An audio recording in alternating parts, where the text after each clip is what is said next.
Ce que Schroeder révèle au sujet de Klingbeil, personne ne s'y attendait. Nous parlons de Gerhard Schroeder, l'ancien chancelier fédéral, qui déclenche une véritable tempête et met en lumière une vérité si explosive que les médias dominants préfèrent la passer sous silence. Que se cache-t-il réellement derrière l'effondrement imminent du SPD?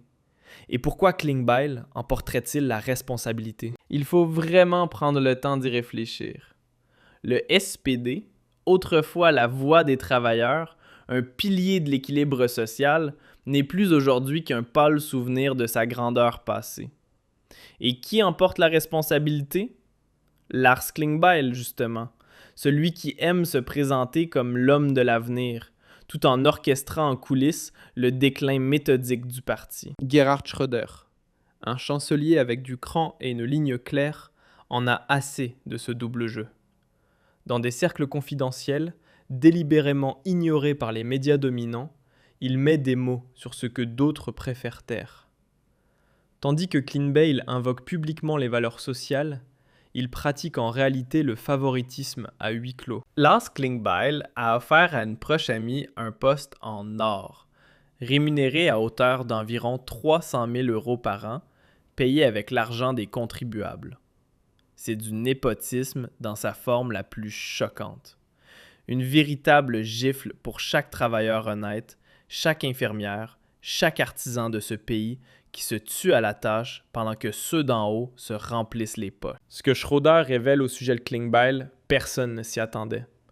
Nous parlons de Gerhard Schroeder, l'ancien chancelier fédéral, qui déclenche une véritable tempête et met en lumière une vérité si explosive que les médias dominants préfèrent la passer sous silence. Que se cache-t-il réellement derrière l'effondrement imminent du SPD? Et pourquoi Klingbeil en porterait-il la responsabilité? Il faut vraiment prendre le temps d'y réfléchir. Le SPD, autrefois la voix des travailleurs, un pilier de l'équilibre social, n'est plus aujourd'hui qu'un pâle souvenir de sa grandeur passée. Et qui en porte la responsabilité? Lars Klingbeil, justement, celui qui aime se présenter comme l'homme de l'avenir, tout en orchestrant en coulisses le déclin méthodique du parti. Gerhard Schröder, un chancelier avec du cran et une ligne claire, en a assez de ce double jeu. Dans des cercles confidentiels, délibérément ignorés par les médias dominants, il met des mots sur ce que d'autres préfèrent taire. Tandis que Klingbeil invoque publiquement les valeurs sociales, il pratique en réalité le favoritisme à huis clos. Lars Klingbeil a offert à une proche amie un poste en or, rémunéré à hauteur d'environ 300 000 € par an, payé avec l'argent des contribuables. C'est du népotisme dans sa forme la plus choquante. Une véritable gifle pour chaque travailleur honnête, chaque infirmière, chaque artisan de ce pays qui se tue à la tâche pendant que ceux d'en haut se remplissent les poches. Pour comprendre toute l'ampleur de ce scandale retentissant et pourquoi Gerhard Schröder choisit précisément ce moment pour faire éclater la vérité et entrer dans l'arène, il faut d'abord examiner de près de quoi il s'agit réellement. Il est question de l'Agence fédérale pour l'immobilier, la BIMA. Cela semble peut-être sec et bureaucratique au premier abord, n'est-ce pas? Mais attention, c'est un véritable centre de pouvoir. La BIMA est tout simplement le plus grand magnat immobilier de l'État fédéral. Elle gère un patrimoine de plus de 22 milliards d'euros. Oui, des milliards. Cela inclut 38 000 logements, 19 000 biens immobiliers et une superficie colossale de 453 000 hectares. Pour se rendre compte de l'ampleur, c'est plus vaste que tout le Luxembourg. Et au sein de cette administration, 7 400 employés travaillent d'arrache-pied. Ici, il ne s'agit pas d'un simple petit poste de fonctionnaire, mais du contrôle de vastes parts de notre patrimoine public, de l'argent de tous les contribuables. Et c'est précisément dans ce mastodonte qu'un poste au conseil d'administration vient de se libérer. Un emploi rémunéré à environ 300 000 € par an. Cela représente facilement 25 000 € nets par mois, une somme dont un citoyen ordinaire ne peut que rêver. Un salaire qui fait se poser une question simple. Combien de familles pourraient vivre toute une année avec cela? Qui décide de l'attribution de ce poste en or? Exactement. La proposition vient directement du ministère fédéral des Finances. Et à sa tête se trouve justement Lars Klingbeil. Son ministère exerce la tutelle juridique et technique sur ce colosse de 22 milliards. Autrement dit, c'est lui qui détient le pouvoir. On pourrait s'attendre à ce qu'un poste aussi stratégique et bien rémunéré soit confié au candidat le plus compétent, le plus indépendant et le plus expérimenté du pays. Quelqu'un ayant prouvé pendant des décennies sa capacité à gérer des milliards dans l'intérêt des citoyens. Mais que se passe-t-il réellement dans le monde des partis traditionnels? On ne regarde ni le mérite ni les compétences. On regarde la carte de parti et les relations personnelles. Et c'est ainsi que le ministre des Finances Klingbeil propose pour ce poste à 300 000 € sa propre amie proche et camarade de parti de longue date, Dorothée Martin, une politicienne du SPD originaire de Hambourg. Il faut vraiment prendre la mesure de cela. Le ministre, dont le ministère exerce la tutelle, propulse sa propre confidente à un poste de direction. Si ce n'est pas un cas typique de népotisme, alors qu'est-ce que c'est? La justification officielle, bien sûr, n'est qu'une formule creuse de plus. Dans le communiqué de la BIMA, on affirme que la diplômée en sciences politiques dispose d'une longue expérience dans le secteur immobilier. Certes, Mme Martin a travaillé pendant 15 ans dans ce domaine avant sa carrière politique. Mais sa véritable qualification semble être ailleurs. Depuis des années, elle est une fidèle soldate du SPD et une proche de Lars Klingbeil. Sur son compte Instagram, cette proximité est d'ailleurs parfaitement visible.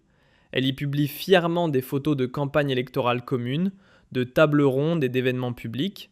Klingbeil, d'abord secrétaire général puis chef du parti, toujours à ses côtés pour la soutenir. Une main lave l'autre dans le système des partis traditionnels. Le mérite? Absent. Les compétences? Secondaires. L'essentiel, c'est de connaître les bonnes personnes et de posséder la bonne carte rouge du parti. C'est précisément à ce moment-là que Gerhard Schröder intervient. L'ancien chancelier, connu pour sa fermeté, le dit sans détour. Dans ce nouveau SPD, le mérite n'a plus aucune valeur. Le parti est devenu le symbole même du népotisme et d'une hypocrisie totale. Pourquoi parler d'hypocrisie? Parce que Klingbeil se met en scène publiquement comme un défenseur de la classe moyenne, un combattant pour la justice sociale, tout en distribuant des postes dorés à ses proches, pendant que des millions d'Allemands subissent la hausse des prix, la dégradation des écoles et les pertes d'emplois. Il prêche l'équité, mais pratique le favoritisme aux frais des contribuables. C'est une trahison pure et simple de ses propres racines. Le SPD, autrefois défenseur des gens ordinaires, est aujourd'hui devenu une machine au service de sa propre clientèle. Schröder le voit et le dit tout haut, tandis que Klingbeil et ses alliés se contentent de s'indigner et de crier à la propagande russe. Pourtant, les faits sont là. Un poste à 300 000 € attribué à une amie du parti, payé par nous tous. Ce n'est pas un hasard, c'est un système. Dans les cercles gouvernementaux, Schröder est cité affirmant que le SPD a perdu sa boussole intérieure. Klingbeil n'est pas un dirigeant visionnaire, mais un simple rouage dans la machine des technocrates bruxellois. Une déclaration qui fait mouche. L'architecte de l'agenda 2010, qui avait autrefois remis l'économie allemande sur les rails, constate avec lucidité que sous la direction de Klingbeil, le parti s'est éloigné de ses fondements. Pendant que les citoyens ordinaires suffoquent sous des factures d'électricité qui explosent, que les entreprises capitulent les unes après les autres et que la classe moyenne lutte pour survivre, Klingbeil brille soit par son silence, soit par sa présence à des réceptions dans les cercles du pouvoir européen. Voilà le quotidien de l'Allemagne en 2026.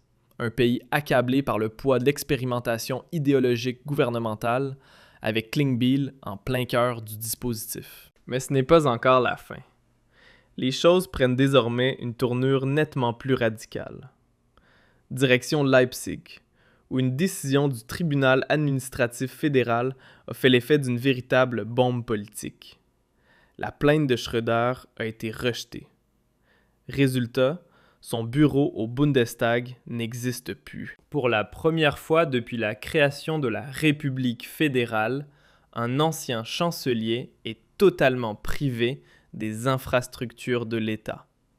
Plus de bureaux, plus d'équipes, plus rien. Tandis que d'autres anciens chefs de gouvernement, comme Merkel ou Scholz, conservent leur structure sans encombre, Schröder est écarté sans ménagement. Ce n'est pas une simple décision administrative, c'est un scandale. Il ne s'agit pas d'une décision juridique froide et neutre, mais d'un règlement de compte à dimension politique. Une procédure dont le calendrier coïncide de manière troublante avec les prises de position dérangeantes de Schröder. Et ce conflit ne date pas d'hier. Dès 2022, le bras de fer avait commencé, officiellement justifié par le fait que Schröder n'exercerait plus d'obligations continues. Mais soyons honnêtes, tout le monde sait que sa proximité avec la Russie est le véritable déclencheur. Et comment réagit l'actuel président du SPD, Klingbeil? Pas du tout. Aucun signe de soutien, pas un mot de respect pour l'homme qui a façonné le parti pendant des années. À huis clos, Schröder aurait même déclaré que Klingbeil devrait avoir honte de livrer le SPD à l'esprit de la cancel culture. Autrefois, le parti était fier de son histoire et de ses réalisations. Aujourd'hui, il se détourne ostensiblement de l'un de ses chanceliers les plus marquants. Un constat amer, non seulement pour le SPD, mais pour le climat politique dans son ensemble. N'oublions pas une chose. Schröder a pris des décisions déterminantes. Il a initié la sortie du nucléaire, refusé l'engagement de l'Allemagne dans la guerre en Irak, fait avancer l'élargissement européen et stabilisé le marché du travail avec les réformes Hartz. Certes, ses liens avec la Russie sont controversés, notamment avec Nord Stream.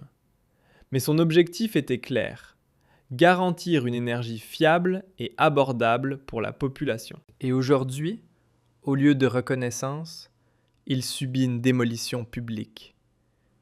Klingbeil reste silencieux, car il fait partie de cet appareil qui cherche à effacer Schröder de la mémoire politique. Les chiffres parlent d'eux-mêmes. Plus de 60% des citoyens ne font plus confiance au SPD et 67% réclament enfin une politique de protection concrète. Et qui répond à cette demande? Vous l'avez deviné, l'AfD. Ce parti se présente comme le défenseur de frontières claires, de la souveraineté nationale et de la protection du peuple. Et désormais, la situation devient véritablement explosive. Schröder a brisé le silence, et ses paroles frappent comme un éclair au cœur du pouvoir berlinois. Dans une conversation qui est fuitée, il s'en prend sans ménagement à Lars Klingbeil, l'homme qui se voit déjà à la chancellerie. Pour Schröder, les choses sont limpides. Klingbeil n'est pas seulement inapte, il est aussi une girouette, qui plie au moindre souffle des critiques. Mais ce n'est pas tout, loin de là. Schröder évoque un accord de paix presque conclu au tout début de la guerre en Ukraine. À l'époque, Zelensky aurait été prêt à renoncer aux ambitions d'adhésion à l'OTAN. 2 signatures et les fusions de sang auraient pu être évitées. Mais qui a fait capoter cela? Les États-Unis sous Joe Biden. La paix n'était pas souhaitée. Il fallait que cela explose. Une révélation choc pour l'Occident. Et Schröder ose poser la question interdite. Existe-t-il encore une politique étrangère allemande souveraine? Quand on voit Klingbeil courtisé à Bruxelles, aligné au garde-à-vous à Washington et récitant à Berlin les éléments de langage de l'OTAN, la réponse, amère, s'impose d'elle-même. Schröder ne mâche pas ses mots. Croire que l'on peut vaincre la Russie militairement, c'est n'avoir rien appris de l'histoire et manquer cruellement de sens des réalités. Il se place ainsi en opposition frontale avec la ligne de l'OTAN et l'ensemble de l'establishment occidental. Il démonte la rhétorique guerrière du gouvernement comme étant dangereuse, déconnectée et irresponsable. Qu'il le veuille ou non, Schroeder offre à l'AfD une opportunité politique en or. Car que réclame ce parti depuis des années? La souveraineté au lieu de la dépendance à Washington. Le dialogue au lieu des fantasmes d'armement. Les intérêts nationaux au lieu d'agendas dictés de l'extérieur. Schroeder confirme mot après mot ce que l'AfD affirme depuis longtemps. Et le message passe. Dans l'Est, chez les électeurs déçus de la CDU,